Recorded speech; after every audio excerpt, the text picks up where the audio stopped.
बिस्मिल्लाहिर्रहमानिर्रहीम। अस्सलाम वालेकुम नादरीन, आप यूट्यूब चैनल देख रहे हैं। मैं इमरान खान हूँ। सबसे पहले इमरान खान की बहन अलीमा खान का एक स्टेटमेंट है और ये बड़ा क्रिटिकल स्टेटमेंट है, अर्जेंट स्टेटमेंट है। उन्होंने हंगामी बुनियादों पे एक पैगाम जारी किया है अपने सोशल मीडिया अकाउंट के ऊपर। उन्होंने कहा it is critical and urgent that Imran Khan B examined and treated at a proper medical facility. Imran Khan साहब को फौरी तौर पर जो है वो एक बेहतर मेडिकल फैसिलिटी के अंदर उनका ट्रीटमेंट किया जाए, उनको वहाँ पे एग्ज़ामिन किया जाए। और हमने रिकमेंडेशन दी है चीफ़ जस्टिस ऑफ पाकिस्तान को कि उन्हें अलशिफा अस्पताल में जो है वो ले जाया जाए इस्लामाबाद में, और वहाँ जो स्पेशलिस्ट डॉक्टर हैं वो उनको चेक करें। ये एक्चुअली अंग्रेज़ी में मैं आपको ट्रांसलेट करके बता रहा हूँ। और साथ उन्होंने कहा कि वहाँ पे जो सुपरविज़न है वो होनी चाहिए उनके अपने ज़ाती जो फिजिशंस हैं, और उस वक्त उनकी फैमिली की प्रेजेंस भी वहाँ पे होनी चाहिए। ये मुतालबा उन्होंने एक मरतबा फिर दोहराया। उन्होंने कहा ये लेकिन बड़ी बदकिस्मती है कि चीफ़ जस्टिस याह्या अफरीदी ने जो डॉक्टर्स ने वहाँ पे अडयाला में जाकर एक विज़िट किया उसके ऊपर उन्होंने इत्मीनान का इजहार कर दिया, और जबकि फैमिली और जो डॉक्टर्स हैं उनके अपने हमारी डिमांड्स के हवाले से कुछ नहीं किया गया। और ये क्या छुपा रहे हैं, ये सवाल भी उन्होंने उठाया। और ये बहुत एक्स्ट्रा ऑर्डनरी ये एफ़र्ट्स की जा रही हैं हुकूमत की जानिब से, एस्टेब्लिशमेंट की जानिब से, कि इमरान खान साहब को रोका जाए कि उनका प्रॉपर एग्जामिन हो और उनके टेस्ट हों और ये पता चले कि उनके साथ क्या हुआ है। और वो डॉक्टर्स जिन पे इमरान खान साहब का एतमाद है और जो उनके अपने फैमिली के डॉक्टर हैं और जो खुद वो उनकी फैमिली है, उनकी मौजूदगी में सारा कुछ हो, लेकिन इसको रोका जा रहा है। इससे बहुत सारे सवालात जन्म ले रहे हैं। फिर उन्होंने ये बताया कि गवर्नमेंट और उनके मिनिस्टर्स ने क्या किया और किस तरीके से इंसिस्ट किया गया फैमिली को। लेकिन इमरान खान साहब के इलाज के हवाले से उन्होंने कहा जी कि कोई प्रॉपर केयर नहीं की जा रही, और इमरान खान साहब की सेफ्टी के हवाले से हमें कंसर्न्स हैं।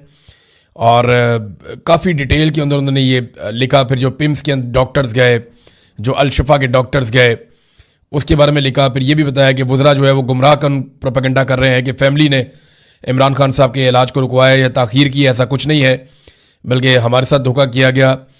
और एक रिपोर्ट और जमा करवा दी गई। लेकिन मंगल वाले दिन 17 फरवरी को इमरान खान ने एक मैसेज दिया जिसमें बुशरा बीबी और उनकी जो बेटी है वो मिलकर बाहर आई, और उन्होंने आकर बताया कि इमरान खान साहब मुतमईन नहीं है जो डॉक्टरों ने अस्पताल में विजिट किया उससे। और इमरान खान साहब ने फिर से डिमांड भी की है कि डॉक्टर आसिम और डॉक्टर फैसल को उनकी मौजूदगी में मेरा इलाज करवाया जाए, उनसे मेरा चेकअप करवाया जाए। उन्होंने कहा हम रिजेक्ट करते हैं any medical report drawn up as a result of examination conducted in the absence of Imran Khan personal physicians and family members. हम ऐसी हर मेडिकल रिपोर्ट को मुकम्मल तौर पे मुस्तरद करते हैं जो इमरान खान साहब की फैमिली और ज़ाती मुआलिजीन की मौजूदगी के बगैर बनाई गई है। और साथ उन्होंने आखिर में एक मरतबा फिर कैपिटल वर्ड्स के अंदर लिखा, और urgency is of the utmost importance, कि ये बहुत ही अहम और इम्पॉर्टेंट मामला है और इसको फौरी तौर पर टैकल किया जाना चाहिए। अब ये उन्होंने किसको कहा? देखें, फील्ड मार्शल तो इनकी बात सुन नहीं रहे, ना कोई और दुनिया में इनकी बात सुन रहा है। एक्चुअली अलीमा खानम ने ये पैगाम पूरी दुनिया की इंसानी हकूक़ की तंजीमों के लिए, दुनिया भर के मीडिया इदारों के लिए और दुनिया भर के उन लोगों के लिए जो इमरान खान साहब को सपोर्ट करते हैं उनके लिए जारी किया है, और पूरी दुनिया को बताया है कि सिचुएशन क्या है। और पूरी सिचुएशन को चंद पैराग्राफ के अंदर लिख कर उन्होंने रिपोर्ट कर दिया है। इमरान खान साहब को अब अस्पताल के अंदर ले जाया जाएगा और उनको लाना पड़ेगा, क्योंकि जेल के अंदर जो ये इंजेक्शन लगने का अमल है ये बहुत मुश्किल है। ऐसा मुमकिन नहीं है कि जेल के अंदर ये बड़े आराम से हो जाए। ये इमरान खान साहब को अस्पताल ही लाना पड़ेगा, और ये किस अस्पताल में लेकर जाएंगे इसके बारे में हम कुछ कह नहीं सकते। फैमिली जो है वो अलशिफा इंटरनेशनल हॉस्पिटल इस्लामाबाद के बारे में बज़िद है, वो कहते हैं वहीं पर लेकर आए, क्योंकि वहाँ पर सबसे ज़्यादा फैसिलिटीज़ हैं। यानी अडयाला जेल के करीब जिस अस्पताल में सबसे ज़्यादा सहूलतें हैं, जो सबसे शानदार हॉस्पिटल है इस किस्म के मामलात में, वो अलशिफा इंटरनेशनल हॉस्पिटल है। लेकिन हुकूमत और एस्टेब्लिशमेंट कुछ और करना चाहती है, और वो नहीं चाहेंगे कि इमरान खान साहब मंजर आम पे आए या उनका कोई स्टेटमेंट सामने आए। तो ये एक अजीबोगरीब सिचुएशन है। दूसरी जानिब पाकिस्तान तहरीक इंसाफ ने जो ऐलान किया कि इमरान खान रिहाई अमन फोर्स वो बनाएंगे, उसके हवाले से बिल्कुल खामोशी हो गई है। पाकिस्तान तहरीक इंसाफ के अंदर से ही मुखालफत पैदा हुई, और ये जो एक उम्मीद पैदा हो रही थी कि तहरीक इंसाफ एक नौजवानों की बड़ी फोर्स बनाएगी जो इमरान खान साहब की आज़ादी के लिए कोई रोला शोला डालेंगे, लेकिन या कोई हिकमत अमली बनाएंगे। अभी फ़िलहाल उसके ऊपर खामोशी है। देखना यह है कि डिस्कशन के बाद ये काम किया जा सकता है या नहीं किया जा सकता, क्योंकि इमरान खान साहब को रिहा करवाने के लिए फैसला तो सड़कों पे होगा, इमरान खान साहब कहते हैं, या फिर इमरान खान साहब को और उनकी फैमिली को डील करनी पड़ेगी, जिसके लिए इमरान खान साहब तैयार नहीं है। और जो शराइत इमरान खान साहब रखते हैं वो बड़ी सख्त है। अब देखें, ये एस्टेब्लिशमेंट ने सोचना है, इमरान खान की शराइत जितनी भी सख्त हो, पाकिस्तान को उनसे नुकसान नहीं पहुंचेगा। वो मांगते क्या है? वो कहते हैं आप फ्री एंड फेयर इलेक्शन आप करवा दें और आप हर मामले की इंक्वायरी करवाएं, या आप जुडिशल कमीशन बना दें, चाहे 9 मई है चाहे 26 नवंबर है, जो वाकयात भी हुए उनकी आप तहकीकात प्रॉपर तरीके से करवा दें, इंसाफ और कानून के मुताबिक। अदालतों पे दबाव डालना छोड़ दें, बेगुनाह लोगों की कैद ख़त्म कर दें। और ये जो आपने मुदाखलत की हुई है सियासत के अंदर, हर चीज़ के अंदर, ये मुदाखलत ख़त्म कर दें, वो एस्टेब्लिशमेंट को कहते हैं। ये चीज़ें पाकिस्तान को डिलीवर करेंगी। लेकिन मुझे नहीं लगता कि इनका ऐसा कोई इरादा है एस्टेब्लिशमेंट का। जिस तरीके से पाकिस्तान में लग्जरी तैयारे आ रहे हैं, इन तैयारों के बारे में मैं चंद चीज़ें आपको बता दूं। एक तो ये बहुत तेज़ तैयारे हैं, ये बड़े लंबे ट्रैवल कर सकते हैं, यानी ये तैयारे तो छोटे हैं लेकिन ये बड़ा लंबा सफ़र कर सकते हैं। बाद तैयारे ऐसे होते हैं उनको बार बार फ्यूलिंग की ज़रूरत पड़ती है। ये उन मामलात से आगे के तैयारे हैं, इनकी रफ्तार भी अच्छी है, ये लग्जरी भी बहुत है, इनका सफ़र भी बहुत महफूज है। तो ये वो तैयारे हैं जो नॉर्मली लेकर भागने के काम आते हैं। अब जिस तरह एक तैयारा मंसूब किया जा रहा है, कभी मोहसिन नकवी से, कभी आर्मी चीफ से, कुछ और लोगों के पास भी पाकिस्तान में तैयारे हैं। वज़ीर आज़म जो हैं वो भी तैयारा रखते हैं, दीगर लोग भी तैयारा रखते हैं, सिंध वाले जो हैं उनके पास भी तैयारे हैं, जरदारी साहब जो हैं वो भी तैयारा इस्तेमाल कर सकते हैं। इसी तरह पंजाब में मरियम नवाज ने भी तैयारा हासिल कर लिया है। फैमिली के 10, 12, 15, 17 लोगों को लेकर निकलना उनके लिए भी कोई मसला नहीं होगा। ऐसा लगता है कि भागने की तैयारियां हैं, जिस तरह तैयारे ये इकट्ठे कर रहे हैं। बहरहाल इन तैयारों के पैसे किसने दिए, कहां से आया इतना पैसा? क्योंकि पाकिस्तानी तो गरीब है, पाकिस्तानियों के पास तो पैसा नहीं है, यहां रोटी खाने का पैसा नहीं है, आधे पाकिस्तानी गुर्बत की लकीर से नीचे हैं। तो इन पाकिस्तानियों के पास तो इतने पैसे नहीं है कि ये तैयारे लेकर आए। तो इन्होंने पैसे कहां से दिए? इन तैयारों के कर्जे ले लेकर दिए।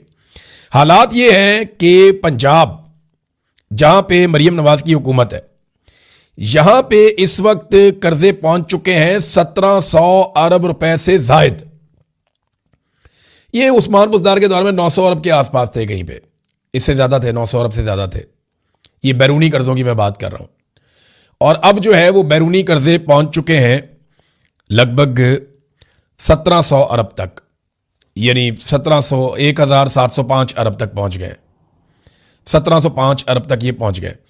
इसमें एशियाई तरक्याती बैंक के 20% हैं, चाइना से भी कोई 18-20% हैं, और 58% कर्जा जो है वो वर्ल्ड बैंक से लिया गया है। तो मरियम नवाज ने टका के कर्जे लिए हैं और पंजाब को कर्जों में डबो दिया उन्होंने।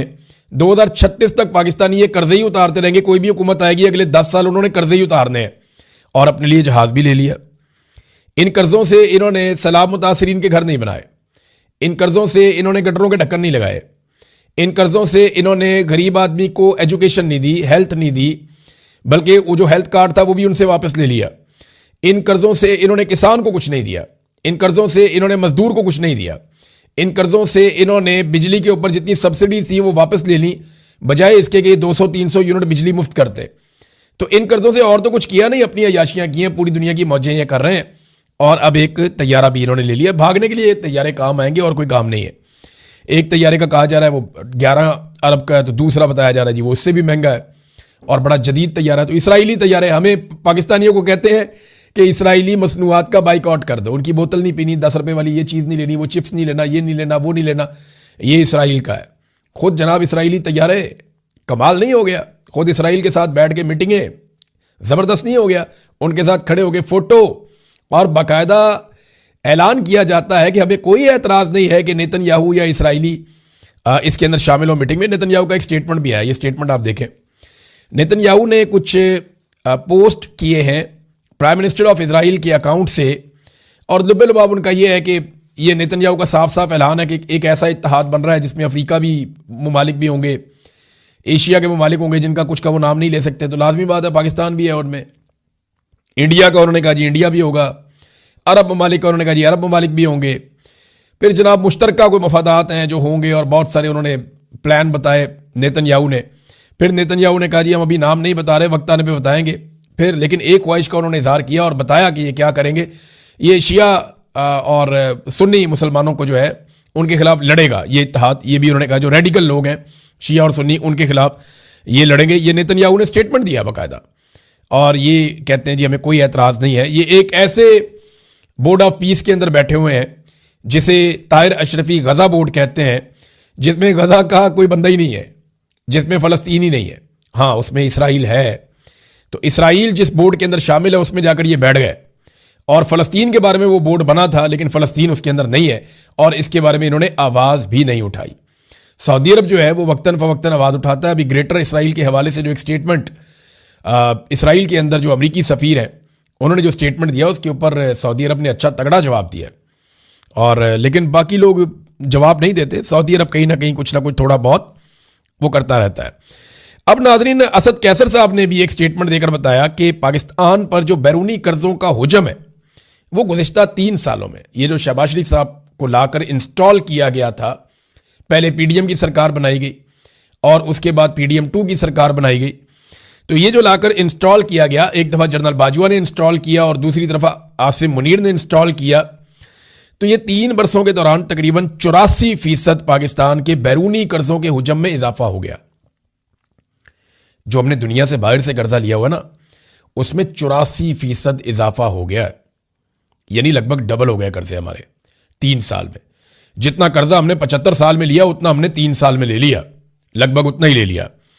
और बैरूनी कर्जों का जो मजमूई हुजम है वो 138 अरब डॉलर्स तक पहुंच गया है। अब एक बात आप जहन में रखें कि ये अभी भी कर्जे ले रहे हैं। 25 करोड़ डॉलर ये लेना चाहते हैं चाइना से, कुछ 60 करोड़ डॉलर इन्होंने लिए हैं एक निजी बैंक से, कुछ और जगह से भी ये कर्जे हासिल करने की कोशिश कर रहे हैं कि मजीद कर्जा पाकिस्तान को मिल जाए। लेकिन पाकिस्तान की जो क्रेडिट रेटिंग है जिसकी बुनियाद पे कर्जा मिलता है कि भाई ये पैसा वापस कर सकता है या नहीं कर सकता, क्रेडिट रेटिंग में सिंपल आपको मैं ये बता देता हूं कि इसकी अहलियत क्या है। आप जब किसी को कर्जा देते हैं तो आप ये सोच कर देते हैं कि इसकी काबिलियत है वापस करने की या नहीं, ये वो क्रेडिट रेटिंग है। तो पाकिस्तान की मनफी में है, बी नेगेटिव, तो हमें कौन कर्जा देगा? तो अब हम गारंटर ढूंढते हैं कि जनाब आप हमारी गारंटी। आप जाते हैं ना मोटरसाइकिल किस्तों पे लेने के लिए, बाद औकात लोग ये पाकिस्तान के अंदर मोटरसाइकिल या गाड़ी को किस्तों पे आपने ले ली, तो वो कहते हैं जी आपका गारंटर कौन है, तो वो कोई ना कोई गारंटर बीच में डालते हैं कि जनाब अगर आप नहीं दे पाएंगे तो फिर हम इनसे बात करेंगे, फिर ये आपसे निकलवा कर देंगे।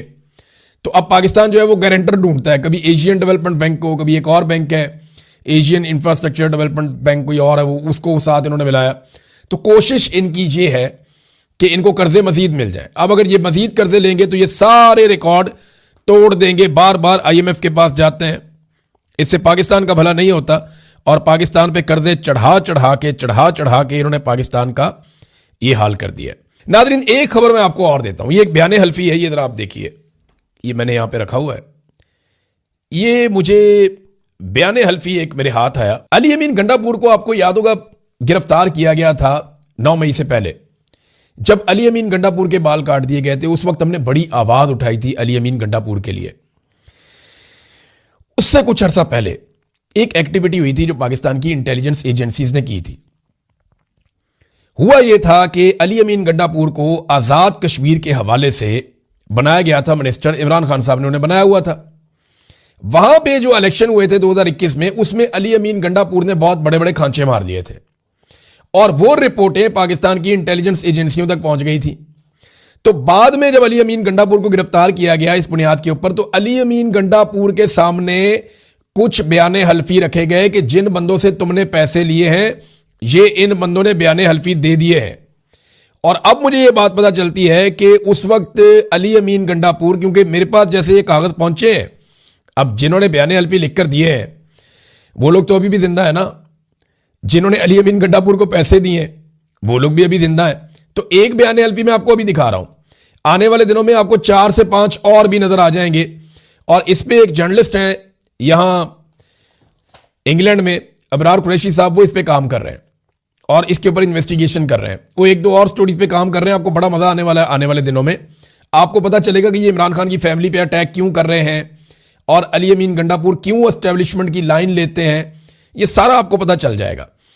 तो अगर आप डॉट कनेक्ट करेंगे तो आपके सामने सारी चीजें आ जाएंगी। अप्रैल 2021 में ये बता रहे हैं कि मैं इलेक्शन लड़ना चाहता था तो मैंने अली अमीन गंडापुर को 2 करोड़ रुपया दिया जो उसने मेरे से मांगा था कहते जी उसके बाद दोबारा मैं इलेक्शन लड़ना चाहता था तो गंडापुर ने 4 करोड़ रुपया मांगा, क्योंकि मेरा जो मुखालिफ है वो 3 करोड़ रुपया दे रहा था। तो उसके बाद वो कहते जी मैंने बात की पार्टी से, अली अमीन गंडापुर ने मुझे बहुत थ्रेट किया, मैंने ये मामला पार्टी के सामने भी रखा, मैंने ये मामला जो है वो आज़ाद कश्मीर का, क्योंकि इलेक्शन था तो वहां का जो इंटेलिजेंस का एक ऑपरेटर्स था ISI वाला बंदा, उसको भी मैंने बताया। बल्कि यहां पे इसने एक नाम लिया है एक कर्नल का, जो पार्टी पाकिस्तान तहरीक इंसाफ के अंदर एक रिटायर कर्नल था, उसका भी नाम लिया था, कर्नल अमानुल्लाह खान। कहता जी उसको भी मैंने जाती तौर पे बताया और उसने कहा जी हम इसके ऊपर एक्शन लेंगे, हम इसको देखेंगे। लेकिन फिर गंडापुर ने मुझे फ़ोन करके धमकाया और उसके बाद जनाब मेरा पैसा खाया गया। अच्छा, इस तरह का कोई एक नहीं है, ये कोई 4-5 एफिडेविट है जो एजेंसियों के पास थे। तो अली अमीन गंडापुर को एजेंसियों ने ऐसे काबू कर लिया। तो आहिस्ता आहिस्ता आपको समझ आएगी कि इन लोगों की मजबूरियां क्या है।